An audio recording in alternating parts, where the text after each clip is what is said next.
다섯 번째 시간입니다. 금요일에 만나는 검찰 알바 다섯 번째 시간. 오늘의 제목은 그야말로 기자들이 말하는 섹시한 제목입니다.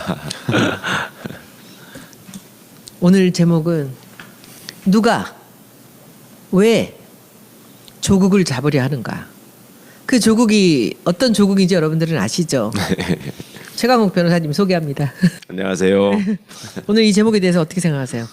너무 의미심장한 제목이고 일종의 번외편 같은데요. 번외편이 더 재밌어야 되는데, 그렇죠? 재미없을 수가 없을 것 같은데. 그리고 이게 또 사실은 어떻게 보면 저희가 하려고 하는 이야기하고 또 닿아 있는 이야기이기 때문에. 그렇죠. 예. 지금 말씀하신 분은 김남국 변호사십니다. 안녕하세요. 김남국 변호사님 이상하게 얼굴이 더 크게 나와. 뒤로 좀 물러가. 그거니 그 이유가 있습니다. 뭐예요? 왜 얼굴이 크게 나오냐면요. 제 머리가 커가지고 아닌데? 그래서 얼굴이 크게 나오는 거라 어떻게 할 수가 없습니다. 약간 뒤로 물러야겠네요. 저는 이 오늘 제목 그 누가 왜 조국을 잡으려 하는가라는 이 제목에서 저는 누가 그러는지는 알 것 같아요. 네. 근데 왜 그러는지 네. 뭐 그것도 대강 상상은 가지만 오늘 그 구체적인 이 말씀을 한번 들어보고 싶습니다. 시작해 보시죠. 네. 누가 조국을 잡으려고 할까요?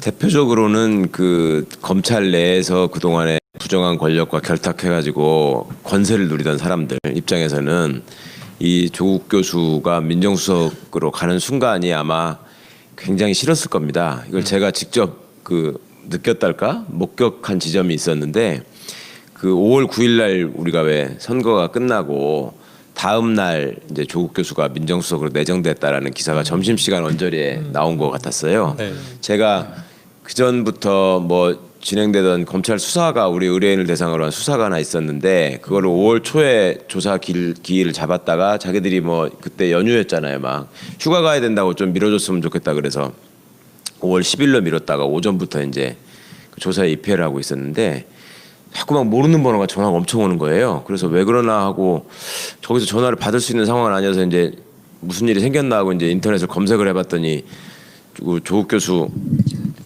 이름이 막 뜨길래 이거 이 양반이 진짜로 민정수석 가는가 뭐 혹시 내가 들은 게 있나 싶어가지고 물어보나 보구나 해서 이제 그 전화를 할 수 없으니까 문자를 드려봤어요. 그 조국 교수님한테 그 어떻게 할 거냐 가실 거면은 빨리 확인을 해줘야지 나 지금 전화 오느라고 나 지금 귀찮아서 못 살겠다 이랬더니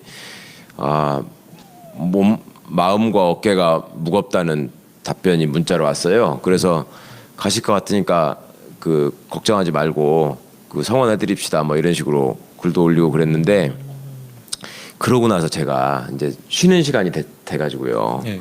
그 담당 검사는 젊은 검사예요. 그 조국 교수님이 민정수석으로 내정됐다는 기사가 떴다는데 그랬더니 다들 이제 못 보고 있는 상황이었잖아요. 지금 첫 마디가 뭐였냐면 그러더니 비바람이 불겠네요 이러는 거예요. 그래서 아니 조국이 무슨 칼잡이냐 왜 피바람이 불어요 그랬더니 저는 평검사라서 잘 모르지만 윗분들은 더 놀라지 않았을까요 이러는 거예요. 그러니까 그 전에 그 검찰에서 생각하고 있는 그러니까 새 정권이 출범하면 늘 진행되던 루틴이 일종의 있었는데요. 이 사람들은 아무리 촛불 시민의 뜻을 모아서 탄생한 정부라고 하더라도 그 틀을 벗어나지는 못할 것이다 라는 생각을 또 갖고 있었던 것 같아요. 왜냐하면 참여정부를 한번 겪어봤고 그때 기껏 해봐야 뭐 검사 출신 아닌 사람 법무부 장관 시키는 선에서 끝나더라. 그럼 뭐 이번에라도 뭐 별 수 있겠나 이런 생각들을 했던 것 같아요. 그리고 검찰이 비록 국민적인 지탄을 받고 있지만 그거 만회할 수 있는 기회가 분명히 올 것이고 또 정권도 그 적폐청산을 화두로 내세우고 출범한 정권이기 때문에 적폐청산을 하려면 결국 그 작업에 수사가 수반될 수밖에 없고 그러면 수사를 담당하는 데가 검찰인데 결국 우리 손을 빌려야 될 것이고 그러면 우리한테 결국 그 잘해줘야지만 소기의 성과를 이루지 않겠냐라는 생각이 하나 있었던 것 같고 또 하나는 이제 수뇌부가 결국 그런 거를 대비해서 수사거리를 만들어 놨을 거다. 그러니까 이제 구정권을 칠 수 있는 무슨 아이템을 가지고 그 새로 출범하는 정부하고 딜을 할 수 있을 거다. 이런 기대를 했던 것 같아요. 그리고 거기에 이제 그런 막연한 기대를 뒷받침해 줄 수 있는 어떤 요소라고 할까 이런 것들이 이분들이 그동안 경험해 왔던 그 거에 의하면 역대 어떤 정권도 검찰 개혁을 얘기하지 않은 정권이 없었지만 결국 정권 초반부터 손을 잡을 수밖에 없었던 역사적 배경을 하나 딱 떠올렸을 것 같고, 그다음에 두 번째는 법무부가 결국 검찰에 의해서 다 장악돼 있기 때문에 뭐 여기 고양이도 검사 출신인가 봐.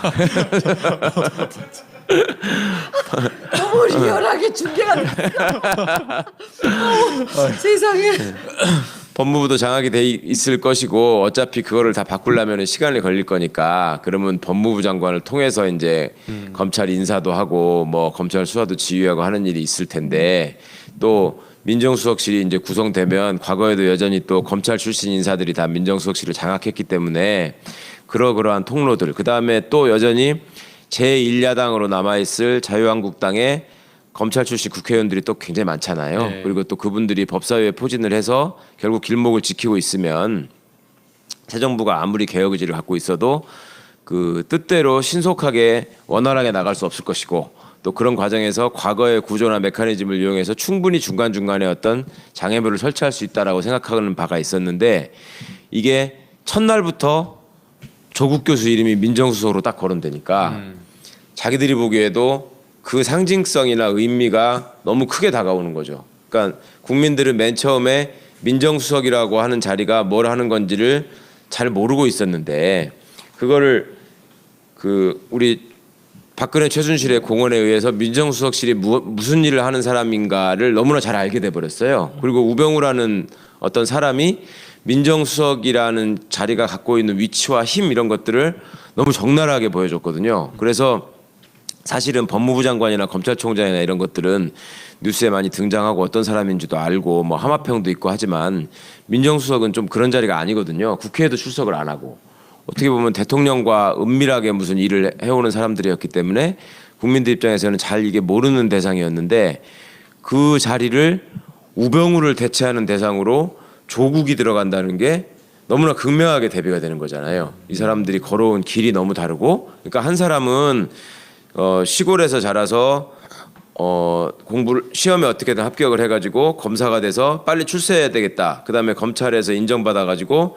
소위 빠른 길을 통해서 얼른 권력으로 접근해야 되겠다라는 생각으로 살아온 사람이 한편에 있는데, 똑같이 법대 출신이고 어떻게 보면 동문인데 한쪽 사람은 도시 출신이고, 그다음에 여기서 대학을 다니면서 계속 학생운동에 투신해가지고 그 시대와의 불화 내지는 시대와의 고민을 하다가 고시를 일찌감치 보지 않겠다라고 본인이 생각을 하고 학문의 길로 가가지고 학자로서 어떤 그 업적을 쌓았고, 또 그 업적만으로 끝난 게 아니라 그 사회 현안이나 정치 현상이나 또 당에서 어떤 필요가 있을 때마다 참여를. 일종의 현실 참여를 구원투수 입장에서 많이 참여를 했었잖아요. 그리고 지난번 정권, 그러니까 지난번 선거에서부터 그 문재인 후보에 대한 지지 연설이나 이런 것들을 통해서, 또 대중 연설이나 어떤 그 선거 운동들을 통해서 국민들에게 많이 알려져 있던 분이기 때문에, 또 뭐 이제 또 그 비주얼이 주는 효과가 강력하다는 걸 무시할 수 없잖아요. 그리고 또 우병우 씨하고 비주얼 면에서도 많이 대비가 됐던 것 같고. 그러시면 안 됩니다. 아니 뭐 사실은 사실이니까요. 그래도. 저는 인상을 얘기하고 있습니다. 누가 잘생겼다는 게 아니라. 근데 그런 것들이 검찰 간부들 입장에서도 설마 했던 게 현실화가 되니까 멍해졌던 게 있는 것 같아요. 이거 진짜네 이런 생각을 했던 것 같고, 그 후에 이제 이루어지는 일들을 보니까 국민들이 이 민정수석의 교수 출신이 같다라는 거에 대해서 별다른 의구심을 제기하지 않았어요. 그러니까 한편 어떻게 생각을 해보면 법무부 장관도 당연히 검사 출신이 하는 거라고 우리 국민들이 상식처럼 받아들이고 있는 측면이 있었고, 민정수석도 뭐 조홍천 의원 같은 경우에도 민정수석은 아니었지만 민정수석실에 있는데 여전히 검사 출신이었으니까 결국 검사 출신들이 들어가가지고 어떤 자리에서든 역할을 할 것이고, 민정수석은 특히 검사 출신이 가야지 검찰에 대한 대통령의 어떤 이해나 아니면 그 장악이나 뒷받침에 좀 더 효과적이지 않을까라고 그냥 막연히 생각할 수 있는 지점이 있었는데 이게 이제 깨져버린 거죠. 그리고 조국 교수가 또 가가지고 첫 번째 기자회견부터 어떻게 보면 굉장히 인상적인 데뷔를 했던 것 같아요. 그때 기자분들이 이제 청와대 출입 기자들이 그전 정부의 청와대를 쭉 취재하던 사람들이니까 그걸 물어봤잖아요. 앞으로 민정수석으로서 검찰에 대한 수사주의를 어떻게 하실 겁니까? 이렇게 물어보니까 조국 수석의 첫 마디가 민정수석은 수사지휘를 해서는 안 됩니다. 이렇게 딱 얘기를 했거든요. 근데 그게 굉장히 국민들한테도 신선하고 임팩트 있게 갔던 것 같아요. 아, 저게 저렇게 하는 게 아닌 거구나 원래. 저 사람이 법대 교수인데 명색이 서울대 로스쿨 교수인데 저렇게 말하는 걸로 봐서는 저게 원칙인가 보구나 이런 생각을 그냥 딱 즉각적으로 했던 것 같고 그 뒤에 이제 언론 보도도 사실은 그 부분에 대해서 이게 스케치 기사처럼 나갔지만 굉장히 재미있게 또 의미 있게 이렇게 됐었잖아요. 그리고 그 뒤로 이어지는 이제 일련의 발언들이 검찰 개혁의 주제와 관련한 그 핵심들을 쉽게 전달을 해줬습니다. 그러니까 검찰 개혁이라는 것이 얼마나 이 시대에 지금 중요한 과제가 돼 있고 또 그 이후에 이제 경찰로 만약에 수사권이 넘어가게 된다면 경찰은 어떻게 변해야 할 것인가 이것을 인권 경찰의 모습으로 태어나야 된다. 그렇지 않으면 국민의 신뢰를 받을 수가 없다. 이런 거를 또 확실하게 전달을 해줬고 또 이제 처음 취임한 이후에 보여준 인사에서 어떤 사람들이 이렇게 등장을 하고 어떤 사람들이 좌천되는가 이런 모습들을 통해서 그 검찰 조직에 던지는 메시지도 분명했지만 국민들이 보시기에도 어떻게 보면 속 시원한 모습을 보여줬으니까 그러니까 결국은 종합적으로 문재인 대통령께서 조국 교수를 민정수석에 임명한 것 자체가 단순히 저 사람들이 늘 자기들이 생각해 오던 것처럼 그러니까 선거 때 공을 세우고 내지는 권력자의 눈에 들어서 그 사람의 수족이 돼가지고 혓바닥처럼 움직이는 사람을 대개 민정수석에다가 넣어놓고 권력자가 직접 나서서 할 수 없는 굳은 일이나 더러운 일을 몰래 하는 걸 시켰단 말이죠, 사실. 네. 그런 게 민정수석의 역할이라고 저 사람들은 받아들이고 있었는데 이게 자기들의 문법에서 생각할 때는 분명히 조국 수석이 그냥 두 가지 생각했을 거라고 같이 부산이 고향이고 그다음에 선거를 많이 도와줬고 문재인 대표가 또 어려우실 때 그 뭐랄까 자문을 했다고 알려져 있고 네. 그다음에 당 혁신위원을 했었고 그러니까 결국 그 김기춘이라는 사람이 대통령의 최측근으로서 어떻게 보면 권력을 행사하며 발호를 했듯이 조국이라는 사람도 결국 우리가 과거에 쓰던 김기춘이나 우병우하고 별반 그 틀에서는 차이가 없는 사람 아니냐라고 생각도 하고 기대를 했을 것 같아요. 이 사람들은 자기가 살아온 방식으로 세상을 항상 이해하니까 그러니까 그분들이 보기에는 사실 우리 손혜원 의원님 같은 분도 되게 이상하신 분이죠. 그러니까 자기들이 볼 때는 저 당에 가서 있어야 될 분도 아니고 저 당에 가서 계시면서 어떻게 보면 국회의원으로서의 지위나 권력을 예술 분야에 계시던 분이나 아니면은 그 사회적으로 성공한 여성 전문가, 여성 경영인의 입장에서 충분히 누릴 법한 분인데 그런 거를 제껴놓고 지금 온데 가가지고 막 자기들한테 부담이 되는 행동을 보여주시고 이거를 실천을 해버리시니까 내가 충우도로 한다는 말씀이시죠? 아니죠. 너무나 그 후련한 모습을 보여주시는데 자기들 입장에서 너무 부담스러운 모습으로 다가오시니까 그 자유한국당 사람 입장에서는 결국 그들이 바라본 세상의 입장에서는 손혜원 의원님 같은 분도 되게 신기하고 특이한 분인데 그러니까 또 조국이 예 거기다가 조국 같은 사람도 자기들이 생각했던 모습과 다른 모습의 행동을 보이면서 예상과 다른 모습 행보를 보이니까 이 사람들도 되게 좀 힘들었을 것 같고 그러니까 이제 처음에 결국 이제 그 시비를 걸기 시작했지 않습니까? 어머님 학교 세금 덜 냈다고. 예. 이제 그 조국 교수라는 사람이 그냥 교수이고 자기들은 그냥 폴리페서라고 비난만 하면 어느 정도의 그 여론에서 좀 지형을 선점할 수 있을 거라고 생각을 했는데 의외로 조국이라는 사람이 그동안의 학문적인 성과로 보여줬던 것들이 그냥 단순히 정치권에 잘 보여가지고 한 자리 얻기 위한 그런 전형적인 폴리페서의 모습과는 다르다라는 게 상당히 많이 그동안에도 알려져 있었고 네. 그게 또 이제 언론이 취재에 들어가다 보니까 이제 입증이 되잖아요. 네. 그리고 그러다 보니 이제 뒤를 캐야 되는데 결국 이 사람이 잘 몰랐던 부분이 그 부모님이 사립학교를 운영하시는 분이었다. 요게 이제 딱 떠오르니까 그들의 또 방식에서 거기도 이제 사립학교와 관련이 있는 사람들이 많이 있잖아요. 그렇죠. 뭐. 박근혜 씨도 대표적인 사람이고, 뭐 의원님. 나경원 의원도 뭐 여전히 했었고, 과거에 이제 또 사립학교법 개정을 참여정부에서 주요한 개혁 과제를 추진했을 때 이 사람들이 같이 가서 저기 서울시청 앞에서 촛불 집회를 했던 사람들이란 말입니다. 야간에. 그러니까 자기들이 운영하던 사립학교의 경험에 의하면 이 사립학교는 비리 덩어리라는 걸 아니까 그런 수준으로 뭔가를 캐내가면 조국 수석을 충분히 흔들 수 있을 것이다라고 생각하고 그 사립학교 문제를 처음에 이제 딱 옳다군 하고 집었던 거죠. 그래서 세금을 체납했다. 어떻게 그 저기 뭐 돈이 있으니까 사립학교를 세웠을 텐데 재단이 어떻게 세금을 안 낼 수가 있냐 이런 걸로 갔는데 알고 보니까 이 사립학교는 무슨 자기들이 운영하는 것처럼 그렇게 각종 예산 지원을 받고 애들 등록금 빼먹고 해가지고 뭘 그 재산을 축적하는 이런 사립학교가 아니라 재단 그 운영 보고서를 보니까 예. 몇 년도 2015년도인가는 300 몇백만 원인가가 있었고요. 예. 그 다음에 2016년도에 한 80몇만 원 이런 정도 수준밖에 아닌 거예요. 그러니까 아예 그냥 재단 자체가 없는. 그러니까 우리가 일반적으로 생각하면 번쩍이는 뭐 재단 이사장실 있고 그렇죠. 뭔가 이렇게 월급 받고 기사 달아다니고 그런 게 아니라 그냥 사진. 말 그대로 이사장이 그냥 형식적으로 봉사활동하는 그런 어떤 이사장 역할이었던 제가 보기에 오늘 우리가 이 조국을 누가 조국을 잡으려 하는가, 예. 왜 조국을 잡으려 하는가를 이제 오늘 얘기할 때 어찌 보면 최강 변호사님께서는 너무 조국 교수님하고 가까우시기 때문에 예. 이것이 좀 실감이 덜 나실 수 있어요.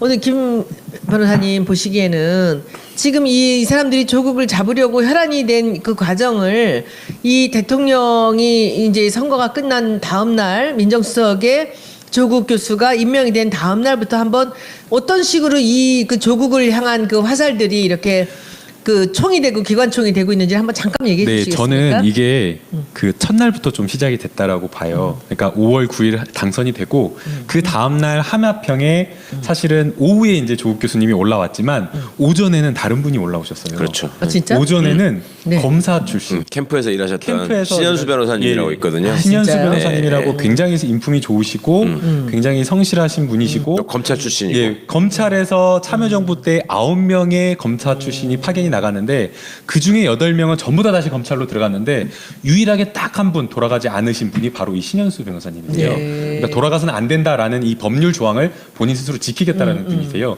근데 이분 같은 경우에는 캠프에서 사실 일을 하면서 아예 안 하겠다. 그런 어떤 공직에 나가는 것을 절대 안 하겠다라고 이미 선언을 하신 분이에요. 네. 근데도 불구하고 오전부터 딱 그 이야기가 돌았다는 것은 캠프에 있는 사람들은 다 알고 있었거든요. 그거 돌아왔다는 것은 이미 그것부터가 검찰에서 조국 민정수석보다는 검사 출신의 신현수 변호사님이 그래도 우리 조직을 그렇죠, 아니까 그것부터가 저는 이 검찰의 뭔가 흔들기가 아니었을까라는 생각이 들어요. 그러자마자 바로 이제 오후에 이제 바뀌어가지고 이제 조국 민정수석이 올라왔고요. 그다음에 이제 아까 의원님께서 말씀하신 대로 검찰의 끊임없는 공격은 계속됐다라고 생각이 되는 게 사실은 뭐 조국 민정수석 물론 이제 민정수석 자체가 굉장히 중요한 자리지만 일반적으로 인사청문회 대상이 아니기 때문에 과거에 보게 되면 누가 수석이 들어왔다라면 그냥 그 사람들의 경력 정도와 프로필 그리고 미담이나 이런 것들이 올라오는 거지.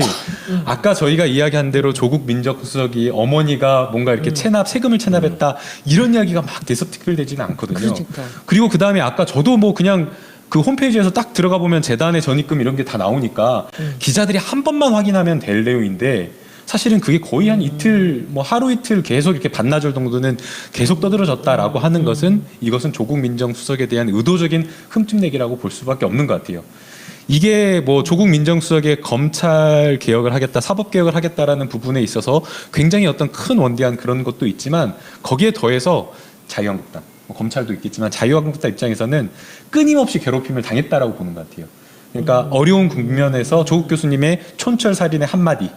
사실은 뭐 조국 교수님께서 뭐 사실은 뭐 여러 군데 나와서 기자회견을 하거나 뭐 그런 건 없었는데도 불구하고 말 한마디로 SNS 통해서 말 한마디로 사람들한테 문재인 대통령을 지원하고 큰 주목을 받았죠. 그렇죠. 예, 말 한마디로 자유한국당의 정말 잘못된 점을 지적하고 아마 이런 것 때문에 그 자유한국당에서도 굉장히 불편하게 생각해서 검찰하고 같이 한 통속이 돼서 뭔가 언론을 왜 빼세요? 아 그렇죠 언론도 네, 저는 그 언론이 더 좀 이상하다고 생각하는 이유가 지금 우리가 그 우병우가 있던 자리가 민정수석 아닙니까? 그렇습니다. 예. 그 전에 누굽니까? 그 전에 김영한 수석이었고 알지도 예. 못했어요 우리는. 예, 그렇죠. 누군지 알지도 누군지도 못했어요. 몰랐죠. 맞습니다. 예. 예. 그리고 그 전에 옛날에 그 문재인 대통령이 계셨던 자리가 그 자리 아니에요? 그렇죠. 예, 그렇죠? 예, 예. 민정수석은 그야말로 대통령이 통치를 하기 위해서 선발같이 움직여줄 굉장히 그 심장 같은 사람 아닙니까? 예. 왜 이걸 갖고 난리야? 그러니까요. 그리고 그 난리를 치는 이유가 지금 이 조국이라는 사람이 불편한 거죠. 그렇죠. 근데 그 불편함이 누가 불편하냐 보면은 검찰이 불편하고 또 재벌도 불편해요. 불편하죠. 왜요? 그러니까 그 민정수석이 가지고 있는 권한의 범위가 네. 어떻게 행사하느냐에 따라서 사실은 무소불위도 될 수 있고 무소불위로 될 수 있다라는 얘기는 뭐냐면 여러 가지 분야에 관한 그 관장을 하고 있거든요, 업무를. 그러니까 이게 또 그 관장을 하는 업무가 다들 권력기관을 통할하는 업무이기 때문에 재벌의 입장에서는 과거의 문법대로 생각을 해보면 정권이 재벌을 개혁하겠다고 마음을 먹으면 민정수석이 통솔할 수 있는 그 각급 기관들이 민정수석을 중심으로 움직일 수 있다, 이런 걱정을 늘 하죠, 재벌은. 제가 왜 그 질문을 하느냐면요. 언론을 움직이는 것은 검찰보다는 재벌 쪽이 맞습니다. 가깝거든요. 예. 광고비로. 네.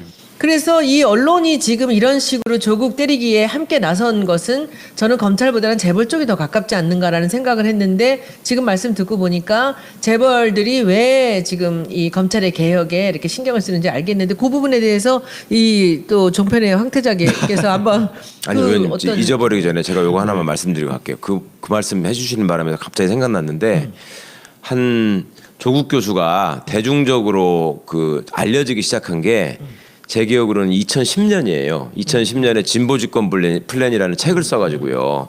거기서 이제 각종 우리가 이제 바꿔야 될 점, 또 정책적으로 해결해야 될 과제 뭐 이런 것들 이렇게 인터뷰 형식으로 표현한 책이 있었거든요. 근데 그 뒤에 저희가 이제 민변 회의에서 이게 나왔던 얘기인데 삼성경제연구소에서요. 차차기 대권 주자가 누구냐 이거를 가지고 자기네들이 분석한 보고서가 있었어요. 근데 차차기 주자는 그 서울법대 82학번을 주목하라 이런 게 어허. 주요 적이었고 예. 이제 이쪽 당시에 새누리당 그의 주요 주자로 원희룡, 나경원 이런 분들을 언급을 하고요. 네. 그 다음에 우리 쪽으로는 조국이 그때 뜬 거야. 예, 82학번. 예, 그러니까 국민들은 그렇게까지 잘 모르고 있을 때 같은 82학번들이 차차기의 대권의 후보가 될 수 있다라는 자기들 나름대로의 예측이 있었어요. 그러니까 그거를 그때도 자기들의 문법대로 조국 교수가 정치에 관한, 그러니까 법이 아닌 정치에 관한 책을 펴낸 이유는 정치권에 투신할 준비를 하고 있는 걸로 보고 조국이 가지고 있는 스펙이나 또 뭐 외모도 빠질 수 없고 그간에 살아온 과정이나 이런 것들을 보면 자기들한테 나중에 이 사람이 정치권으로 뛰어들게 되면은 위협적인 존재가 될 수 있다라는 걱정을 그때부터 이 사람들은 하고 있었어요. 그러니까 조국 교수 본인의 생각과는 무관하게 그들만의 시각으로 바라보았던 이런 그 관점이 있었기 때문에 더 어떻게 보면 조국 교수가 신경 쓰이고 좀 두려운 점도 있겠죠. 이게 아까 이제 의원님께서 도대체 왜 재벌이 그 정치 권력을 무서워하는가? 저도 사실은 재벌이 아니라서 그 이해할 수가 없는데 얼마 전에 그 형사 재판, 그 박근혜 전 대통령의 형사 재판에서 나왔던 그 내용을 보게 되면 정말 이해할 수 없었던 게 많은 것 같아요. 최태원 SK 회장이 2015년 광복절 8월경에 광복절 특사로 사면이 돼요. 8월 14일 날. 그리고 나서 2015년 12월경에 이제 뭐 혼외자 문제를 언론에 공개를 하는데 그 언론에 공개하기 전에 이 내용을 먼저 박근혜 전 대통령에게 전했다라는 거거든요. 사실은 그건 어떻게 보면 굉장히 개인적인 어떤 사생활의 문제인데 이것을 청와대에다가 알린다? 이해할 수가 없는 거잖아요. 그 청와대에 알려서 뭐해? 도대체 청와대 뭐 박근혜 전 대통령이 그거를 공개하라 마라 허가해 줄 수 있는 것도 아닌데. 그렇다고 하는 것은 결국에는 이미 사면까지 됐는데도 이렇게 이야기를 한다는 것은 제 생각에는 이 재벌이 과거의 그 역대 그 1970년도부터 쭉 이렇게 성장해 오고 정치 권력도 민주화되고 이런 것들을 다 경험했지만 권력을 신뢰하지 못하는 것 같아요. 그러니까 뭐 어떤 정권이 들어온다고 하더라도 문재인 정부가 들어온다고 하더라도 문재인 정부는 정말 법치를 하겠다, 법치주의를 확립하겠다라고 하더라도 이 정치 권력이라고 가진 이 속성 자체를 믿지 못하는 그런 게 아마 있어서 아까 이제 최강욱 변호사님께서 말씀하신 대로 이 민정수석이 가지고 있는 그 유관기관들, 뭐 금감원, 뭐 공정거래위원회 이런 것들을 다 이렇게 뭐 할 수 있는 것이 아니냐라는 어떤 그런 것 때문에 알아서 뭔가 조금 이렇게 누워버리고 기어버린 게 아닌가, 재벌 권력들이 두려워하고 그런 생각이 좀 들어요. 우병우 같은 경우들도 보면 이제 대통령하고 워낙 가까우니까 이제 그 재벌들이나 뭐 검찰이나 다 여러 곳에도 다 손이 미칠 수 있을 거라고 생각했을 거고, 그리고 이제 제가 아는 바로는 박근혜 대통령하고 이제 SK 쪽하고는요, 그 SK의 그 며느리하고 어렸을 때부터 장군의 딸로 가까이 지냈던 사이기 때문에 좀 딴 데랑은 좀 달라요. 특히 혼외자가 나왔을 때는 특히 이제 그 박근혜 노소영 대통령 씨하고 원래 알았다는 거예요? 그럼요. 그러면? 박근혜 씨가? 그럼요. 아, 그래요. 몰랐겠을까요? 나이 차이가 몰랐을까요? 많아서 저는 나중에 이제 사석에서 말씀드릴게요. 지금 조금만 풀어주세요. 의원님. 아니에요. 그거는 조금 저기 인권의 민감한. 여지가 있어서 네네네. 그렇게 됐고, 일단은 조국이라는 분이 이름도 좋아. 그쵸? 어떻게 이름을 조국이라고 지었을까? 박주민, 유시민 보면서도 짜증나. 그분들이 이름 갖고 지금 이렇게 대중성을 높여가면서 그 이름 덕을 엄청나게 보는 거거든요. 네. 시민 밑에 또 이 시민도 무서웠는데 주민까지 나타난 거예요. 그런데 여기는 완전히 모든 것을 그냥 담는 조국이야. 표창도 있고. 가서 꽂히는 표창. 표창은 게릴라 같기도 한데 조국은 이거는 뭐 그 앞에서 누가 어떻게 못할 이름이에요. 근데 그 조국 교수님, 지금 조국 수석 같은 경우가 어떻게 우리 겉으로 보기에는 뭐 잘생겼을 뿐만 아니라 굉장히 목소리도 그렇고 부드럽거든요. 네. 근데 저분이 그렇게 강하게 검찰에 두려운 존재가 될 수 있을 만한 그분의 어떤 소양이라든지 덕목 같은 거에 대해서 얘기를 좀 해주세요.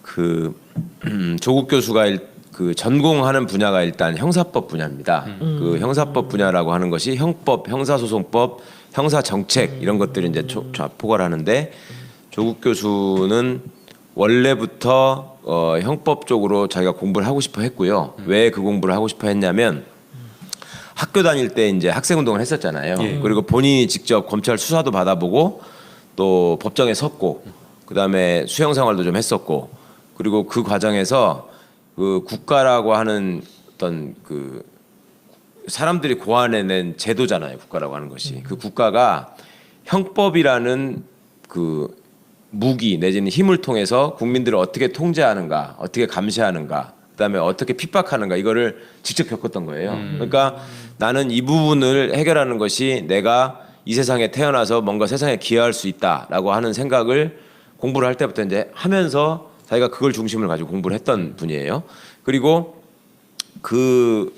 자기가 이제 전공하는 분야가 그쪽이기도 하고, 또 미국에서 이제 버클리에서 유학을 했는데, 버클리가 굉장히 개방적이고 진보적인 학풍으로 유명한 데거든요. 그쪽에서 공부를 하면서 형법을, 기존의 우리나라 그 법학자들이 형법을 대하는 거는 뭐 김 변호사님 잘 아시겠지만 독일 이론이잖아요. 다 그렇죠. 독일에서 공부해 오신 분들, 공부하신 분들이 독일 형법 이론을 번역해서 그냥 한국에다가 적용하는 정도의 수준이었는데, 이분이 이제 새로운 관점에서 형법 이런 것들이 국가 권력을 어떤 정당화를 뒷받침하고, 또 국가 권력이 국민들한테 직접적으로 이렇게 가서 다토록 하는 도구로서의 역할을 한다는 점에 대해서 계속 집중을 하고 있었기 때문에, 그러니까 이제 이분이 사회 참여를 하는 데서 자연스러울 수밖에 없었던 것이 자기가 보고 있던 관점이 계속 그거였단 말입니다. 그러니까 이거를 그 전에까지 그 검찰을 바라보는 법학자들의 시각은 뭐냐면, 그냥 교과서에 나오는 형법과 형사소송법에 의하면 검찰이라고 하는 거는 당연히 있어야 될 존재고, 그 검사나 검찰이 움직이는 모습은 법적으로 당연히 예정된 것이고, 그 사람들이 그렇게 하는 거는 어떻게 보면 그럴 수밖에 없는 측면이 많다라고 그냥 이해하고 뒷받침해 주는 측면의 이론들이 많았었어요. 그런데 조국 교수는 그게 그런 관점에서 보는 게 아니고, 국가가 검사라는 어떤 직책을 가지고 국민들을 어떻게 통제하고 감시하는가의 관점에서 주로 봐왔기 때문에, 이게 이제 형법 이론적으로도 그렇고 검찰의 실제 운용과도 그렇고 개선하고 고쳐야 될 점을 학문적으로 계속 들여다보고 있었거든요. 그러니까 검찰 실무에 대해서 밟을 수밖에 없고, 본인이 그걸 계속 관심을 갖고 있었기 때문에 검찰 법무부가 운영하는 각종 위원회에 굉장히 많이 참여를 했었습니다.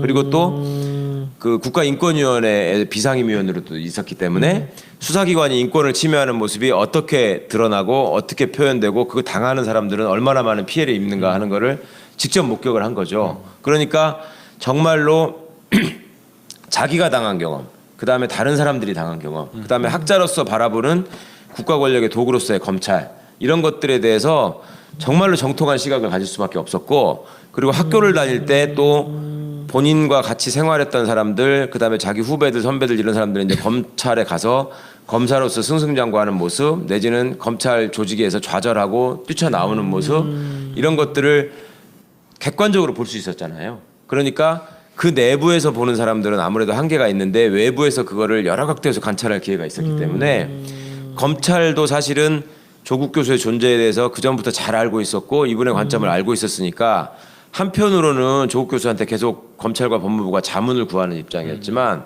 한편으로는 아 이분이 우리를 속속들이 알게 되면은 우리한테도 부담이 될 수 있다라는 생각을 이 사람들도 하고 있었어요. 하고 있었는데 그런데 계속 그동안에 해오던 정부의 그 관습이 있었으니까 이번 정부도 결국 만들어지면 아까 처음에 말씀드린 것처럼 결국 검사 출신 꾸릴 수밖에 없고 조국 교수 같은 학자들은 그냥 사이드에서 자문하는 역할 내지는 조직적으로 어떤 힘을 발휘할 수 없는 자리에 갈 수밖에 없다. 그 사람들의 한계가 있다. 이런 것들에 대한 막연한 기대가 있었던 거죠. 그리고 우리 김 변호사님이 정말 잘 아시는데 그 신현수 변호사님만 해드려도 이제 검찰 출신이니까 그분이 굉장히 훌륭하고 개혁적인 분임에도 불구하고 결국 검사로서의 한계를 못 벗어날 것이다라고 하는 기대가 있었는데 이게 그냥 한 방에 확 무너져 버리니까 몇 시간 사이에 그러니까 이 사람들 입장에서는 정말로 뒤통수를 맞았다는 생각을 했던 거고요. 소위 말하는 멘붕. 멘붕 가서 진짜 멍했던 거예요. 근데 그 상황은 어떻게 된 걸까요? 그 문재인 대통령께서 처음부터 조국 교수를 생각하고 계셨던 걸까요? 아니면은 그 신현수 변호사님에서 이쪽으로 바뀐 걸까요? 제가 생각할 때는 대통령께서는 처음부터 쭉 생각을 하고 있었던 것 같습니다. 왜냐하면 제가 2011년도에 그 대통령이 직접 쓰신 그 검찰을 생각한다라는 책, 그 붓고서트 하는 거 사회 봤다 그랬잖아요. 제가 부산에서 할 때 제가 사회를 보고 서울에서 할 때 조국 교수가 사회를 봤는데 부산에서 할 때 청중들이 질문을 했어요. 만약에 나중에 그때만 해도 뭐 이분이 본격적으로 대통령이 될 거라는 생각을 사람들이 안 했지만 만약에 새 정부가 수립되고 대통령이 되신다면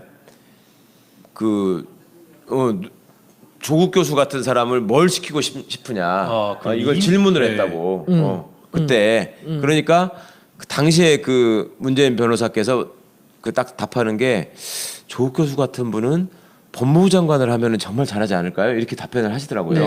근데 그때 제가 그때는 그 얘기도 저는 사실은 신선하게 받아들였었어. 이거를 교수하던 사람을 법무부 장관을 할 수 있다고 생각하시는 분이구나 이분은. 그런데 그때 저도 제 상상력의 범위 안에 조국 교수가 민정수석을 할 수 있다는 생각은 저도 못했거든요. 그러니까 그게 한계지 상상력의 한계인데 그거를 한 번에 딱 깨버리시는 걸 보고 이분은 이걸 갑자기 즉석에서 생각한 게 아니라 그 전부터 문재인 대통령이 후보 때부터 검찰 개혁이 중요하다고 계속 말씀을 하셨었잖아요 국민들한테. 그러면 그거를 가장 잘 해낼 적임자가 누군가를 쭉 생각하셨을 것 같고.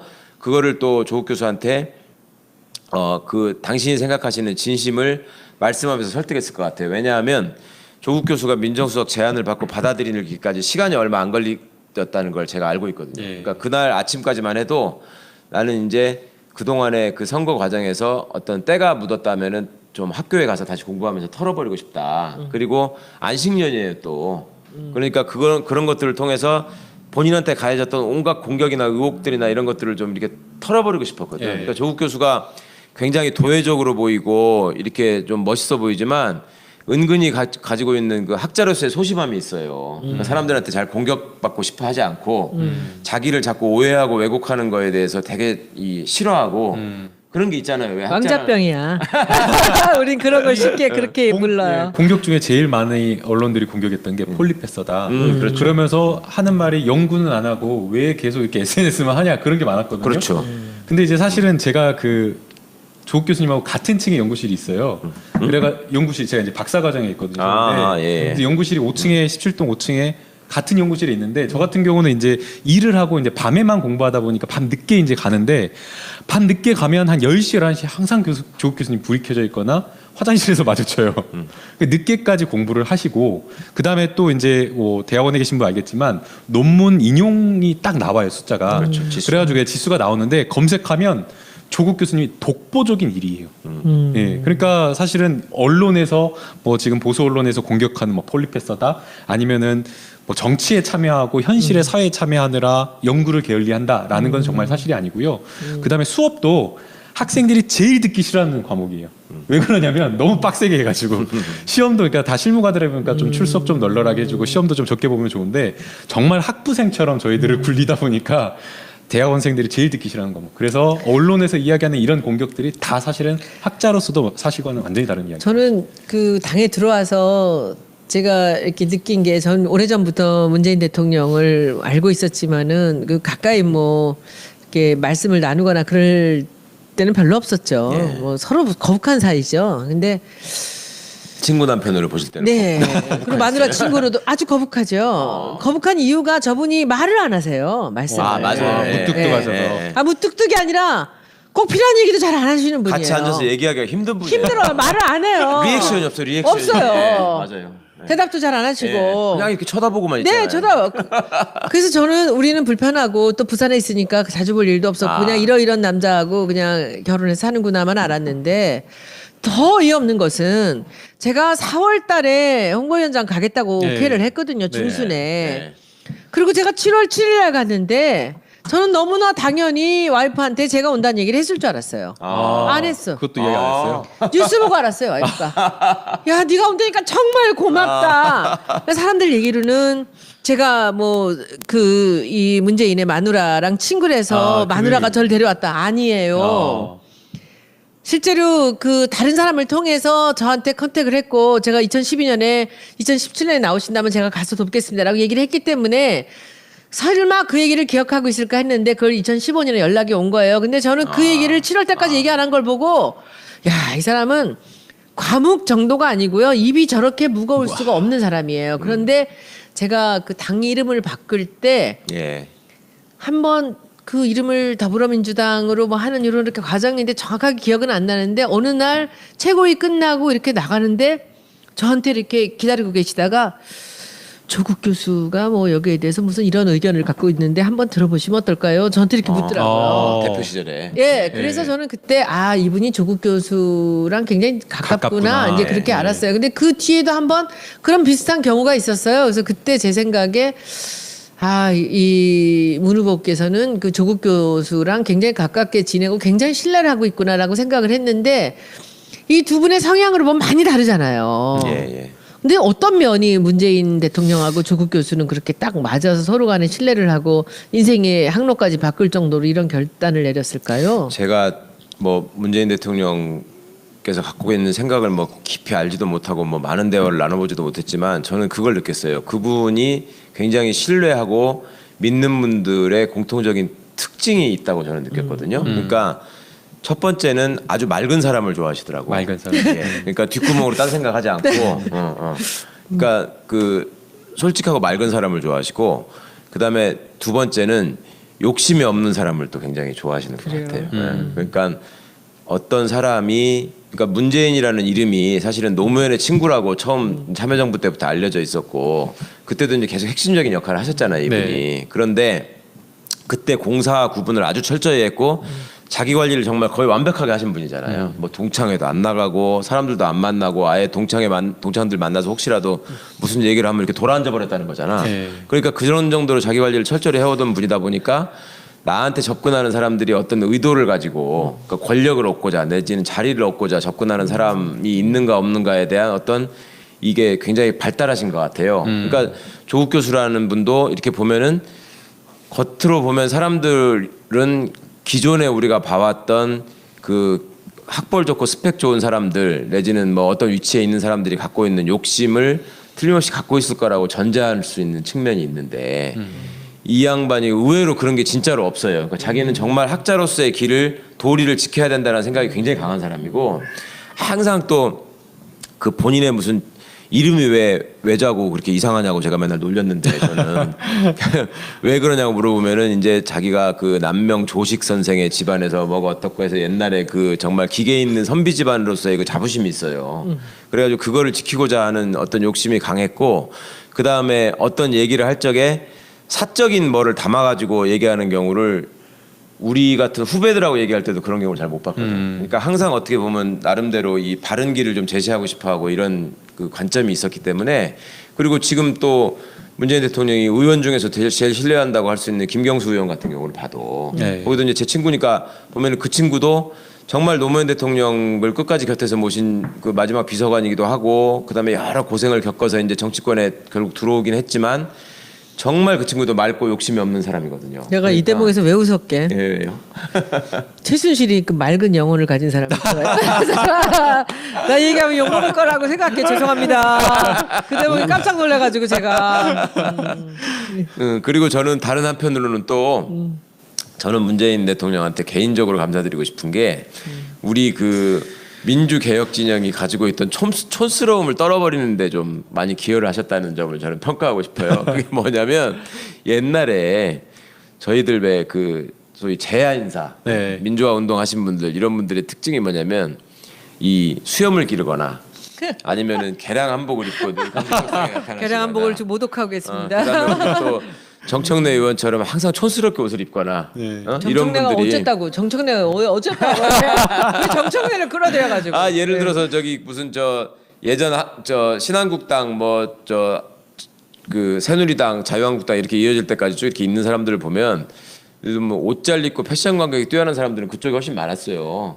그런데 우리 문재인 대표 되시면서부터 일단 비주얼에서 대표가 압도하기 시작하더니 그 다음에 손혜원 의원님 같은 분이 뭐 하나 내놔도 뭐 언변이나 이 패션 감각이나 능력이나 이런 면에서 빠지지 않는 여성분이 딱 와가지고 당의 로고나 이런 것들이 정말 깔끔하게 바뀌었잖아요. 네. 그러다가 이제 조국 교수가 또 정부 출범하자마자 딱 등장하고 그다음에 우리 강경화 장관까지 이렇게 딱 취임하고 이런 모습들이 저는 정말 개인적으로 인물 보시는구나. 저 이미지 아니 이게 그러니까 최 변호사님이 아니라 우리 민 대통령인 인물 보시는가 봐요. 뭐야 이거? 너무 깔끔하고 좋게 국민들한테 말하자면 그 전에 그런 게 있었다고요. 이게 가난한 사람들의 편, 힘든 사람들의 편이라는 것까지는 좋은데 사람들이 너무나 그 생활에만 찌들려 있다 보니까 정말로 이렇게 좀 멋진 진보의 모습들을 좀 기대하는 거에서 좀 미흡한 면이 있었는데 이제 그것까지도 우리가 완벽하게 보완이 되고 갖췄다라는 점이 있는데 여담입니다만 저는 조국 교수 어디 가서 예전에 이제 얘기할 때 저와 조국 교수가 처음 어떻게 알게 됐는가를 사람들이 물어보면은 그런 얘기를 했었어요. 제가 이거 재밌는 얘기라서 그냥 잡담인데 끼워 넣는 건데 저하고 4년 차이거든요. 그러니까 제가 저희 때는 학력고사 시험을 끝나고 나서 각 학교에 지원서를 낸 다음에 논술 시험을 그 학교에 가서 봤어요. 대학에 가서 그 논술 시험을 보러 갔는데 촌놈이 이제 서울 처음 와가지고 서울대라고 물어물어 찾아갔는데 서울대 입구역에 분명히 내렸는데 서울대는 안 보이는 거야. 그때 얼마나 내가 당황했게. 서울대 입구인데 서울대가 안 보여. 정말 힘들게 갔는데 시험 보러 가는 날이요. 조교들이 와가지고 시험지를 나눠주는데 저는 당연히 교수님들이 와서 나눠줄 줄 알고 학생은 교사가 나눠주는 것만 봤으니까 네. 대학은 안 그렇더라고요. 젊어 보이는 사람이 와가지고 시험지를 나눠주는데 그때 이제 대학원 1학년이었던 거예요. 조국 선배는. 아하. 아 그런데 엄청 내가 봐도 무슨 연예인삘이 나는 잘생긴 사람이 근데 내가 어디서 촌에서 볼 수 없었던 사람이 딱 와가지고 시험지를 뜯어가지고 나눠주는데 내가 촌놈이 속으로 무슨 생각을 했냐면 야 역시 서울대 법대는 다르구나 이 생각을 했어요. 왜 그렇게 생각을 했냐면 학교에서는 선생님 대신 와가지고 그런 시험지 나눠주는 사람이 우리 어릴 때 소사라 그랬잖아. 소사. 네. 그 이렇게 도와주시는 분들. 네. 그런 분들이 나눠주시는 걸로 알고 이게 교수님이라고 하기엔 너무 젊은 사람이 와서 시험지를 나눠주니까 나는 이게 소사라고 생각했어. 근데 그래서 야 이게 서울법대는 소사도 잘생긴 놈을 뽑는구나 이렇게 생각을 해서 나중에 내가 그 형님하고 친해진 다음에 나는 형이 원래 잘생긴 소사인 줄 알았어요. 자기도 그것 때문에 매급을 뺐는데 하여튼 그런 거 하나로도 눈에 띄는 사람이지만 공부하거나 이런 사람들을 대하는 태도나 이런 것들이 너무 흐트러지지 않아가지고 짜증날 정도로 빠듯한 사람이에요. 그러니까 아침부터 일어나가지고 자기가 해야 될 일이 딱 정해져 있으면 그걸 어떻게든지 해내는 사람이고 그러니까 저녁 때까지 남아가지고 공부하는 거예요. 그냥 트위터도 엄청나게 올리고 페이스북도 막 쓰고 그러잖아요. 그러니까 뜻밖이야, 그만큼의 그거는. 시간이 없으니까 공부할 시간에서 그걸 빼야 될 거 아니에요. 열심히 했죠 그것도. 그러니까 맨날 밤 12시 1시까지 그거 하고 다음 날 보면은 또 새벽 5시 6시부터 또 트위터 올리고 있어. 지금 변호사님 민정수석실에서 근무한 사람들이 죽겠대요. 지금도 올리세요? 아니 그러니까 제가 아시는 아닙니다. 분들이 그 이제 아시는 변호사 형님들이 이제 민정수석실로 들어가 있는데 변호사들은 사실 이제 출근이 10시까지 보통 10시까지 나가고 재판 좀 늦으면 늦게 나가고 그러는데 갑자기 지금 너무 이렇게 민정수석이 일찍 출근하시고 막 그러니까 또 밑에 행정관들은 또 더 일찍 출근해야 돼요. 그래갖고 뭐 6시 반 7시까지 출근한다. 아, 진짜로? 그만큼 지금 열심히 하고 있다고 지금 그래요. 내가 우리 주말이니까 또 이 잠깐 저는 서울 사람이잖아요. 근데 우리 직원 중에 그 경상도 애를 하나 뽑았는데 네. 얘가 서울을 아까 같이 물어물어 서울대를 갔다는 것 같이 창원에서 대학을 나오고 이제 서울에 왔는데 물어물어 회사를 찾아오는데 거리에 이 병원 간판이 있는데 그걸 딱 보고 야 서울이라 다르구나라고 했대요. 네. 근데 그게 차병원이었는데 차가 가는 병원인 줄 알았대.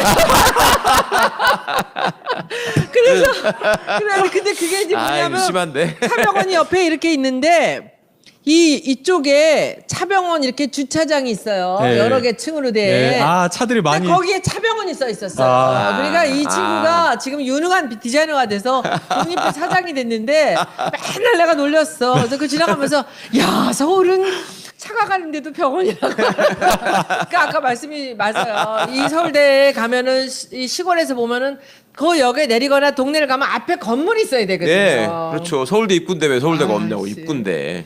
근데 하여튼 죄송합니다. 갑자기 지금 무슨 조국 찬양 프로가 됐는데 그게 아니고 어쨌거나 검찰은 또 그런 것도 있어요. 이게 한국의 그 기득권 세력들이 의원님이 저보다 더 잘 아시겠지만 저는 그걸 느꼈거든요. 이분들이 아까도 제가 그 말씀을 드렸는데 자기들이 바라온 관점으로만 그 세상을 보기 때문에 한편으로 그걸 또 두려워한다고 하더라고. 그러니까 우리 그 민주당에서도 일부 처음에 그런 얘기가 잠깐 나왔던 걸로 제가 들었었는데 네. 조국 교수를 민정수석으로 임명한 것이 네. 말하자면 대통령께서 다음을 내다보는 포석이다라는 말을 어떤 사람이 해요.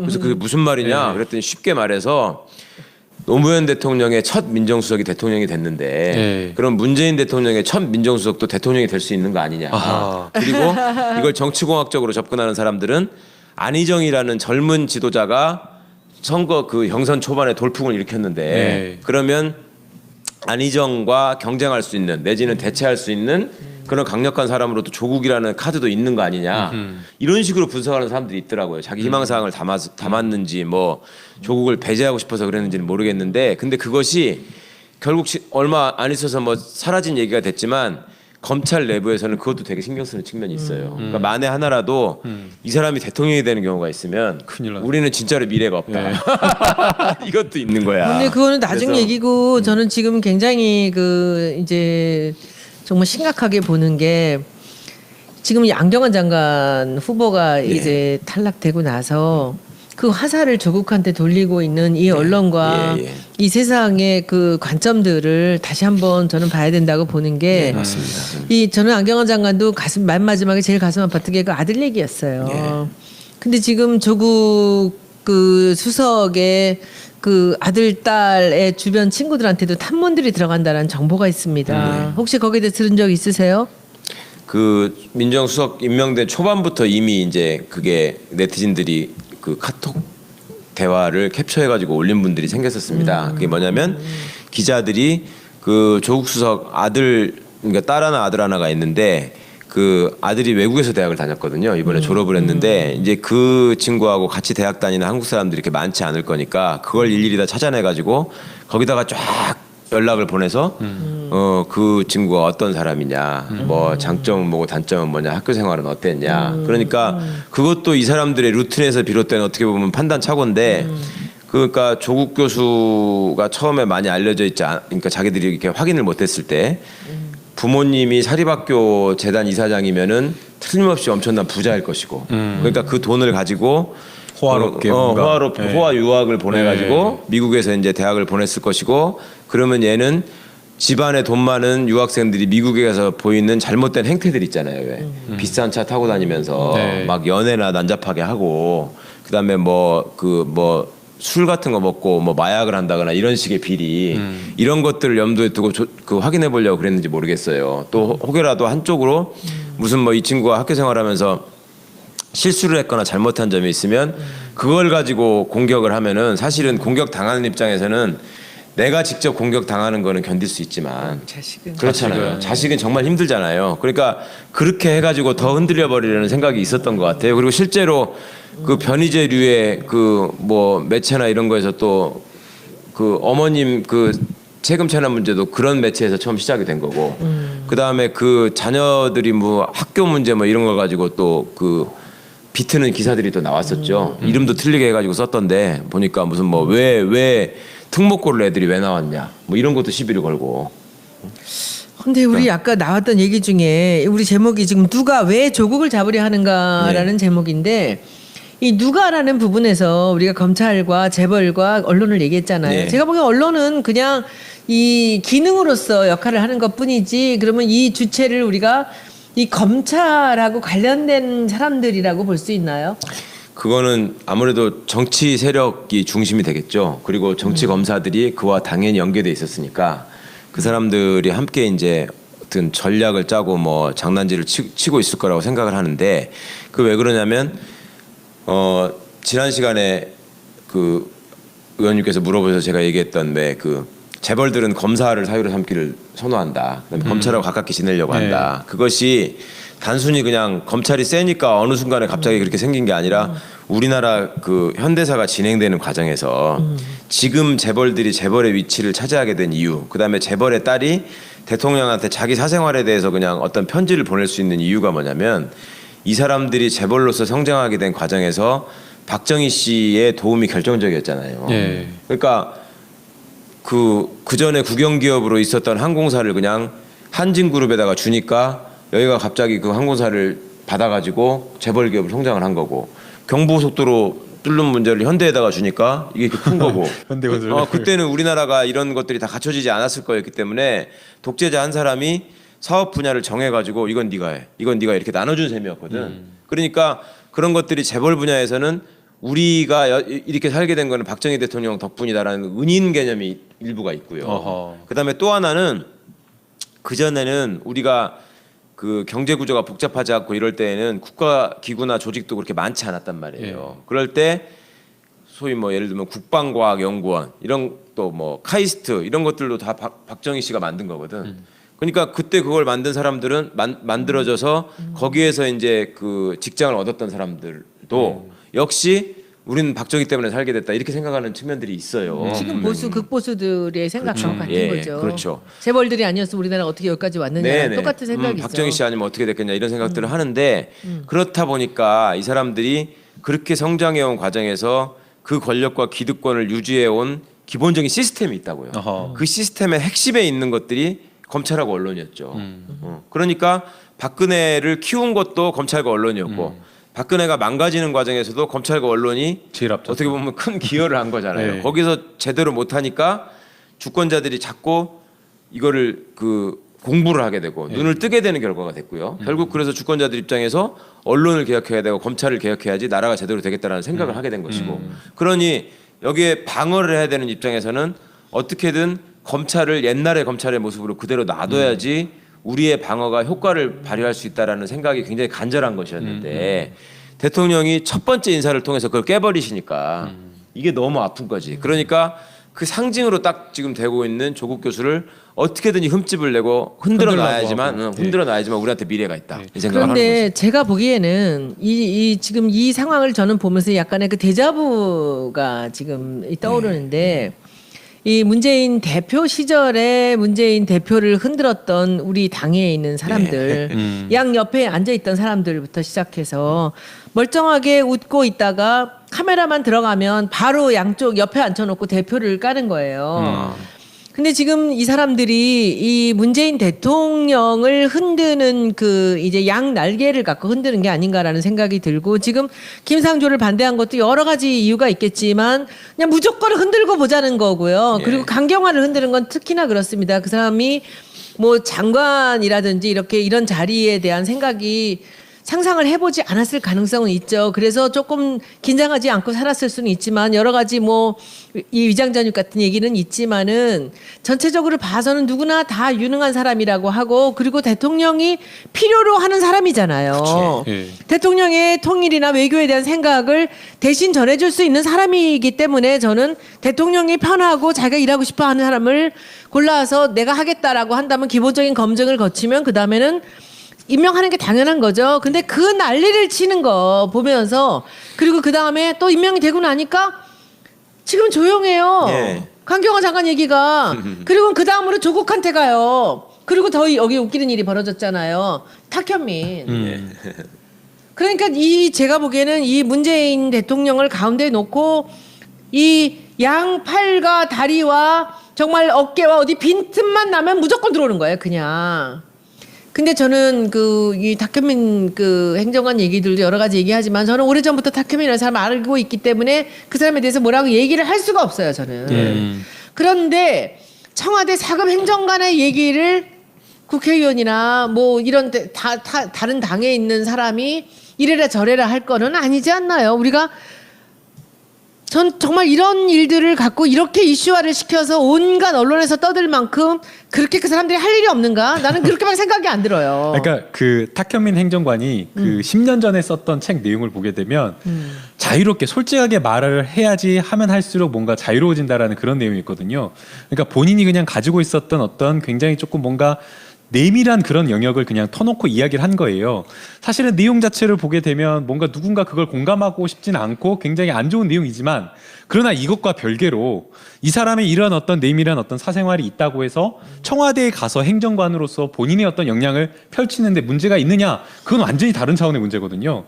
이 지금 탁현민 행정관 같은 경우에는 2012년도에도 문재인 대통령 옆에 있었고 대선 있으면서 뭐 여러 가지 행사를 기획했고 그 다음에 이제 대선 캠프에서 행사 기획한 거 이외에 본인이 그냥 문화 공연 기획자로서 굉장한 커리어를 가지고 계신 거잖아요. 그래서 그 본인의 커리어를 가지고 청와대 행정관으로 갔다라고 한다면 이거 가지고 문제를 삼는 건 좀 말이 안 되고 그 다음에 이제 한 측에서는 이런 이야기를 해요. 아니 그냥 행정관이 아니라 측근이다 그렇게 이야기를 하는데 의원님 이거는 사실 측근이라고 말할 수가 있나요? 만약 측근이라고 한다면 문재인 대통령이 어떤 정책에 대해서 결정을 할 때 물어보고 이대로 따라가는 그런 어떤 의사결정에 영향을 미칠 수 있는 사람이 측근인 거지 탁현민 행정관이 그런 사람은 아닌 거잖아요. 이건 의원님께서 더 정확하게 말씀해 주셔야 될 것 같아요. 제가 예. 이 탁현민을 만난 건 2006년이에요. 제가 학교 100주년 행사를 기획하면서 윤도현 콘서트를 하기로 해서 신영복 쌤한테 전화를 걸었습니다. 윤도현 씨 소개해 주세요. 왜요? 그래요. 그래서 우리 공연을 운동장에서 한번 해보고 싶어요. 그랬더니 내가 윤도현을 잘 알지만 그런 공연을 하려면 훨씬 더 잘하는 사람을 소개해 줄게요. 네. 그랬더니 전화번호 알려줄 테니까 금방 연락하면 한번 만나보세요 하고 5분 뒤에 전화가 왔어요. 2016년도 1월 달이에요. 네. 그게 탁현민 그때 당시에 그 기획사에 있었습니다. 그래서 제가 얘기를 했고 그리고 윤도현 콘서트를 제가 운동장에서 했습니다. 5월 달에. 그리고 나서 그 해 11월 달에 제가 우리 회사 20주년 기념 제 북콘서트 제 책을 내고 그 행사를 할 때도 공연을 해줬어요. 네. 그런데 한참 세월이 지나고 뭐 같이 지내고 뭐 밥도 많이 먹고 알고 지냈죠. 그리고는 자기 회사에서 독립했을 때 제가 뭐 이름도 만들어주고 네. 했었는데 2012년 조금 전인데 자기가 문재인 대통령을 돕는다 그러더라고요. 그래서 어떻게 알고요? 그랬더니 뭐 이렇게 얘기를 해요. 그때 보고는 나중에 이제 끝나고 나서 문재인 대통령이 이제 떨어지고 나서 제가 만약에 필요로 하면 내가 가서 그 나중에 다음 2017년에 도울게라는 얘기를 전한 게 저는 탁현민한테 전했어요. 이 양반이 대통령한테 전해서 그 얘기를 2015년에 다시 오게끔 만들어 놨던 거죠. 굉장히 가깝게 지냈겠죠. 그런데 이 친구는 사실은 대통령이 2012년 떨어지고 나서 트라우마 때문에 생활을 할 수 없을 정도로 디프레스가 됐었습니다. 근데 지금 그분이 근데 2006년에 그 책 냈을 때 제가 봤어요. 네. 이런 책을 냈다고 저를 하나 사인해서 갖다 주더라고요. 그래서 제가 이 책을 이렇게 보다가 이런 책 내놓고 나중에 어떻게 하려고 그래요? 그 책이 바로 이 책이었군요. 그랬더니 뭐 제가 이런 책 무슨 관계 있습니까? 근데 그게 10년 뒤에 뒤통수를 그 치는데 책이었군요. 예. 저는요 탁현민이라는 친구를 잘 알지만 저하고 관계없이 문재인 대통령을 도우면서 알게 됐고 영상을 그 이 편집하고 기획을 하는 거, 토크 콘서트를 만들고 공연 기획하는 거 이외에 어떤 기획력이 굉장히 뛰어나게 좋은 사람이에요. 그러니까 문재인 대통령이 이 사적인 그런 그 공연이라든지 이런 행사들을 두 번의 대통령 선거 기간 내내 했던 사람이에요. 물론 그 사람의 그 어떤 스타일이나 이런 것을 좋아하지 않는 분도 많이 계십니다. 그런데 저는 이번 이 어제 사건에 대해서 제가 아무 얘기도 하지 않고 이 상황에서 제가 의사표시를 하지 않은 이유가 있습니다. 왜냐하면 저는 이 탁현민한테 가는 이 공격이 이 탁현민 행정관이 그만두든 자진 사퇴를 하든 하고 나면 또 다음한테 갈 것 같아요. 저는. 또 다음 사람한테 가는데 그 다음 사람이 누굴까? 언제나 돌아서서 오는 것은 조국 수석이에요. 강경한테 갔다 다시 조국한테 오고, 김상조한테 갔다 다시 조국한테 오고, 이 탁현민한테 갔다 다시 조국한테 올 겁니다. 그거는 지금 조국 수석이 대통령의 오른팔이기 때문이라고 생각해요. 그런데 저는 이 수석을, 민정수석을 일 시작해서 이제 한 달 남짓한 시간에 할 일이 이렇게 많은데, 미국 가야 되는데, 외교해야 되는데, 일해야 되는데, 모든 언론과 모든 야당이 지금 하고 있는 일이 전부 조국 탁현민 얘기만 하고 있어요. 이게 나란가? 아직도 이게 나란가 싶습니다. 그리고 저는 우리 당 의원님들도 여러 가지 의견들 갖고 계시지만 저는 딱 정확하게 말씀을 드렸습니다. 그것은 청와대에서 알아서 하는 일입니다. 사급 행정관의 일 따위 그 사람들이 그 사람에 대한 지금 언론의 민심이 어떻게 됐고 이 평판이 어떤지에 대해서는 그쪽에서 알아서 하시도록 두는 게 맞다고 생각합니다. 우리는 여당이고 우리가 지금 청와대에다 우리 의견을 내고 할 시기도 아니고 그럴 내용도 저는 아니라고 봅니다라고 저는 의견을 말씀을 드렸습니다. 그런데 제가 생각되는 거는 이 조국이라는 분이 맷집은 어떠세요? 맷집 많이 늘었죠. 늘었습니까? 예, 처음에만 해도 제가 이 양반 이렇게 갖고 이렇게까지 할 필요는 없는데 깜짝 놀랐던 게 블로그 같은 데다가 이렇게 글을 쓰면은 엄청 맞았죠. 댓글로 사람들이 이제 막 뭐라 하는 사람들 있잖아요. 그러면 그거를 일일이 답글을 다 달았었어요 처음에. 와. 그래서 그렇게 하시면 안 된다. 그걸 또 어떻게 다 감당하려고 그 짓을 하냐. 그랬더니 아까 말씀드렸잖아요. 학자로서 가지고 있는 어떤 그 기본적인 틀이 있기 때문에 성실함. 나한테 공격이 들어왔는데 부당한 공격이 들어오든 정당한 공격이 들어오든 답을 해주는 것이 예의다라는 생각이 있었던 거예요. 근데 그걸 본인은 이제 정치적인 근육이라고 표현을 하던데 정치적인 근육이 안 만들어져 있어서 그랬다고. 근데 이제 그 산전수전 겪었잖아요. 사실은 지난번 대통령 선거 때부터 어떻게 보면 뛰었으니까. 저는 너무 그 부분 이해돼. 내가 2년 만에 그 근육이 늘었어요. 그렇죠, 진짜. 생전 못 들어보실 얘기예요. 그렇죠. 그래서 우리가 이제 오늘 이 두 개 프로를 해야 되는데 저는 이 그 조수석의 맷집이 굉장히 걱정되고요.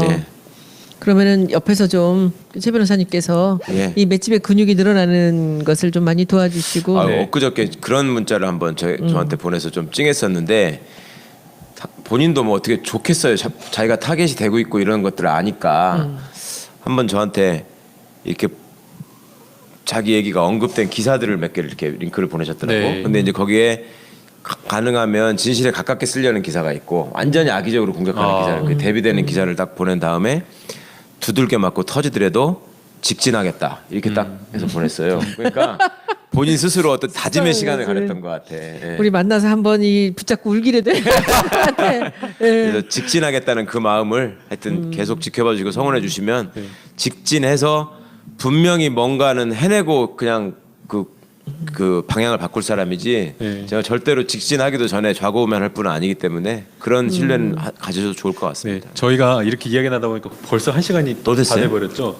그래서 이 질문을 최광욱 변호사님께 좀 드려야 될 것 같아요. 지금 뭐 인사와 관련해서 인사 검증이 잘못된 거 아니냐라고 이야기를 하면서 자꾸만 자유한국당에서 조국 민정수석을 흔들고 있는데 지금 이 인사 검증과 관련해서 조국 민정수석이 과연 책임이 있는가? 책임이 있다고 하더라도 우리가 왜 조국 민정수석을 지켜야 되는가? 지금 누가 조국 민정수석을 왜 잡으려고 하는가 그랬는데 저희 바꿔 말하면 저희는 왜 우리가 조국 민정수석을 지켜야 되는가 아니겠습니까? 그래서 그 부분에 대해서 짧게 말씀해 주시면 좋겠습니다. 정리 멘트로. 그 자유한국당뿐만 아니라 제가 나오다가 얼핏 기사 제목을 보니까 우리 국민의당 김동철 의원도 그런 말씀을 하셨더라고요. 조국을 왜 그렇게 감싸고 도느냐? 박근혜가 우병우 감싸고 도는 거하고 뭐가 다르냐? 그거 보고 참 기가 막히더라고요. 이렇게 세상에 말씀하셨더라고. 예. 기가 막힙니다. 그렇게 말씀을 그렇게 하시면 안 되죠. 이 우리나라 정치가들의 이 수준입니다. 네, 진짜 그렇게 딱 하시면 안 붙이면 됩니다. 되는 거지. 한쪽은 자기가 권력을 농단해서 사익을 추구하기 위해서 어떻게 보면 국가를 망가뜨리기 위한 수족으로서 우병우를 데리고 그렇게 움직였던 것이고 지금 우리 문 대통령이 생각하는 조국 수석의 역할이라고 하는 거는 정말 당신이 그 대선 공약으로 내세웠던 적폐청산과 또 제조 산하가 있었잖아요. 이걸 할 때 적임자를 찾아내서 지금 일을 맡기고 이제 출발하는 시점에서 그 국민의당의 지도자가 그런 식으로 말씀하시는 건 저는 정말 유감스럽게 그 봤었고요. 그 다음에 우리 김 변호사님 말씀하신 것처럼 우리는 그러면 조국은 책임이 없다고 그러면 우기는 거냐? 아니죠. 민정수석이 인사 검증에 관한 책임을 지고 있는 분이기 때문에 어떤 과오가 있을 수 있고 그 부분에 대해서 책임을 물을 수도 있고 또 일정 부분 책임을 져야 하는 부분도 있을 수 있을 겁니다. 그런데 대통령의 비서관으로서 수석 비서관이 지니고 있는 책임은 분명히 법적 책임과 정무적인 책임이 구분돼야 된다고 생각하고요. 그러니까 조국 수석이라는 사람이 민정수석의 위치에서 본인한테 주어진 권한과 책임과 역할의 범위를 넘어서서 월권을 했거나 예. 아니면 그러한 권한이나 그 어떤 수단을 제대로 사용하지 않아서 치명적인 과오를 저질렀다면 예를 들면 그 무슨 저기 윤창중 같은 사람을 걸러내지 못하고 대변인에 임명하는 거에 조국이 결정적인 기여를 했다면 그건 당연히 책임져야 될 그렇죠. 일이죠. 예, 예. 그런데 그렇지도 않은 상황에서 정말 지극히 사적인 영역에서 수십 년 전에 있었던 일을 미리 알아내지 못했다고 해서 예. 그게 무능한 것이다. 저기가 검증이 잘못된 것이다. 그런 식으로 따지면 정말로 자유한국당이나 국민의당에서 누구한테 대고 손가락질 할 수 있는지 스스로 거울을 좀 한번 보고 얘기해 주셨으면 좋겠고요. 그 다음에 이 민정수석이라고 하는 사람이 예전 우병우처럼 정말로 모든 걸 전형하면서 다 또 그렇게 결정해가지고 대통령의 눈을 가렸으면 책임을 져야 하고 추궁을 당해야 될 측면이 있다고 봐요. 근데 청와대가 발표를 하지 않았습니까? 우리 이번 정권은 노무현 정권 때 있었던 그 시스템에 의한 인사 또 시스템에 의한 어떤 검증 이런 것들을 굉장히 강조하는 정부고 예. 또 그런 것들을 위해서 그 계속 준비를 해왔고 검증하는 과정에서 또 실제로 박바로 출범한 정부기 때문에 시간이 없었다는 한계도 있었잖아요. 네. 그렇다면 국민들이 보시기에도 그런 것들을 분명히 구분해서 봐야 된다고 생각합니다. 그럴 만큼의 충분한 여력과 시간과 권한이 얼마만큼 있었는지 그다음에 조국이라는 사람의 의도가 어디에 있었고 대통령의 의지는 어디에 있었는지를 살펴보셔야 될 것 같고 그다음에 의원님께서 말씀해 주신 것처럼 그 공격의 목표로 저 사람들이 설정하고 있는 지점에서 항상 드러나고 있는 것이 자기들이 가장 아프고 구린 부분 그러니까 저 사람만 아니었으면 좋겠다라고 생각하는 사람들이 그 자리에 딱 가면은 바로 거기에 대해서 어떤 공격거리를 찾아내려고 막 애를 쓰고요. 그런 것들이 단적으로 드러난 게 윤석열 서울중앙지검장 임명했을 때도 충격적으로 이게 딱 되니까 이 사람들이 뭘 했냐면 그때부터 연관 검색어로 윤석열을 치면 연관 검색어로 뜨는 게 전라도 이렇게 떴다고. 아이고. 그게 무슨 짓이냔 말이에요. 어? 그런 것처럼 이 사람들은 어떻게든 그런 이상한 공격거리를 찾으려고 하고 또 강경화 장관 같은 경우에도 언론도 그런 점들을 결국은 지적했잖아요. 이분이 국내에 네트워크가 없고 소위 말하는 옛날 그 외무고시 출신으로서 가질 수 있는 이런 기득권 체제에도 편입되지 않았고 그러니까 같은 편으로 보호해 줄 수 있는 사람이 많지 않을 거라는 점을 약점으로 생각해가지고 막 두들긴 거잖아요. 어떻게든 네. 낙마시키겠다. 그러니까 그런 점들이 이 사람들이 타겟팅을 하는 사람들의 모습에서 이렇게 상당히 드러나고 있기 때문에 안경원 장관도 솔직히 말해서 그분이 법무부 장관만 아니고 다른 자리에도 거명이 되셨던 훌륭한 분이었거든요. 그 방송통신위원장 자리에도 언급이 되셨던 분인데 하마평에 막말로 예를 들어서 이분이 방송통신위원장을 갔으면 그렇게 집요하게 해가지고 법원이 이상한 행동을 하면서까지 그런 자료들이 나왔겠냐 말이죠. 저는 그거는 아니라고 생각해요. 법무부 장관으로 안경환 교수가 갔을 때 자기들한테 더 깊은 타격이 있을 거라고 생각했기 때문에 그렇게 일종의 발악을 했던 거라고 보고 그러니까 이런 점들은 분명히 구분해서 생각해야 될 것 같고 그런 구분해서 생각하시는 과정에서 어느 것이 더 우리나라를 위해서 미래를 위해서 옳은 것인가를 판단하는 눈은 시민들이 분명히 지금 갖추고 있고 길렀다라고 생각을 합니다. 그렇다면 민정수석이 지금 그냥 당장 한 달 만에 자리를 물러나야 할 죽을 죄를 졌느냐 그거는 답이 있다고 봐요. 그렇지 않지 않습니까? 그렇죠. 네. 그리고 더 잘한 일이 더 많죠. 네. 그리고 그거를 흠집 내려고 트집 잡고 하는 사람들은 그 뒤에 분명히 그 나쁜 의도를 숨기고 있다라는 걸 우리가 알 수 있기 때문에 절대로 여기서 흔들려서는 안 된다고 생각합니다. 뭐 더 하실 말씀 마무리 의원님 다. 네, 저 뭐 짧게 말씀드리면 사실 이제 사법개혁 저희가 이야기를 하고 있고 그 사법개혁의 큰 틀 안에서 검찰개혁을 이야기를 하고 있는데요.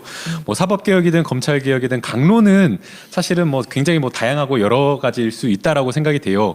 그런데 저희가 더불어민주당의 로고가 바뀌고 당명이 바뀌는 거 경험해봤지 않습니까? 누가 하느냐에 따라서 성과가 너무나 달라요.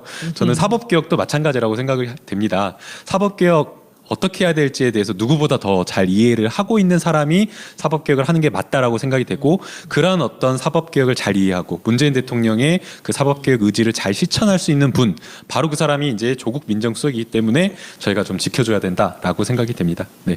변호사님은 마무리. 예, 조국 수석이나 윤석열 검사장이나 또 김상조 위원장님이나 또 피우진 보훈처장이나 이런 분들이 초반 인사에 있었는데요. 그분들을 이렇게 지명하거나 임명하시는 걸 제가 보면서 야, 이분은 정말로 사람에 대해서 많이 고민하셨고 준비하셨구나라는 생각을 하면서 스마트 폭탄이라고 제가 표현을 했었습니다. 그 자리에 그 사람만 안 왔으면 좋겠다라는 지점을 정밀하게 딱 분석해가지고 딱 그것만 타격하는 스마트 폭탄. 스마트 폭탄을 지켜내야 되고요. 그래야지 다른 스마트 폭탄들이 또 확실하게 폭발력을 발휘할 수 있다. 네, 그 말씀을 드리고 싶습니다. 저는 그 어린 시절에 어떤 분들이 제가 그 프로페셔널로 살아가면서 부대끼면서 이제 성장하는 걸 보고 그런 얘기 하신 적이 있어요. 그 제 장점이라고 하시면서 그 우리 손 실장은 이렇게 눈덩어리 같아. 이게 눈밭에 굴러가면서 그 눈을 자기 걸로 만들어서 점점 커진대요. 다른 사람들의 장점을 보고 배우면서 그걸 자기 걸로 만들고 배우려고 하고 한다라는 건데 그때 그런 얘기를 듣고서는 혼자 곰곰이 생각해 본 적이 있어요. 그렇게 하려고 해서 한 게 아니고 저한테 본능 속에 그런 게 좀 있는 것 같아요. 근데 저는 당에 들어와서 굉장히 힘들었던 그 시절들을 홍보위원장 하면서 온갖 설화를 겪었죠. 저는 문재인 대통령 만들려고 들어왔는데 그래서 그렇게 얘기했는데 그렇게 얘기하면 안 되는 거라는 거죠. 그러나 또 물어도 전 또 그렇게 얘기할 수밖에 없어요. 그래서 제가 그때 눈밭을 구르면서 제가 누구를 보고 배웠어요. 아, 저 사람은 저렇게 당하는데 이 정도쯤? 아, 예. 예. 문재인 대통령이었어요. 저 사람이 저렇게 당하는데 내가 저 사람을 돕는다고 들어와서 이 정도 언론에서 폭탄 맞는다고 해서 뭐 내가 죽는 것도 아니고 그냥 버티자. 아프지만 또 지나가면 그때뿐이더라는 거죠. 하루 지나고 이틀 지나고 길어야 우리 중국 갔다 왔을 때 그 우리나라가 무너지는 줄 알았잖아요. 제가 한국을 팔러 간 것 같이 얘기하더라고요. 예, 예. 그러나 한 일주일 지나니까 언제 그랬나 싶게 조용해졌어요. 네. 언론이 그때 어떻게 했는지 아마 보셨을 겁니다. 저 문익환 목사님이 북한 갔을 때보다 더 시끄러웠다고 그래요. 사람들 얘기로는. 진짜 그랬죠. 휴가 갔다가 휴가 1박 2일 가는 길에 뭐 북경대에서 무슨 회의 있다고 예. 그거 간다고 했다 그 난리가 난 겁니다. 그래서 제가 딱 보면서 아, 우리가 조국 수석께서도 문 대통령 보시고 우리가 그 멘탈을 키웁시다. 그것만 문 대통령 보면서 그분이 당했던 거를 보면서 우리가 지금 이 당하고 있는 그 일들 저는 잘 겪을 수 있을 거라고 보고요. 이것이 근육이 돼서 다시 우리가 문 대통령 이제 임기가 끝날 때쯤에는 그 근육을 늘리는 이 과정에 대해서 그때 가서 웃으면서 얘기할 수 있었으면 좋겠습니다. 네. 여러분들 오늘 방송은 이것으로 마치고요. 우리 뭐 김성희 보좌관님 질문 있습니까? 드실 말씀 없고 하고 이제 다음 방송은 이제 저희가 오늘 녹화를 해서 다음 주에 보여드리도록 하겠습니다. 여러분들 감사합니다. 감사합니다. 잘 보내십시오.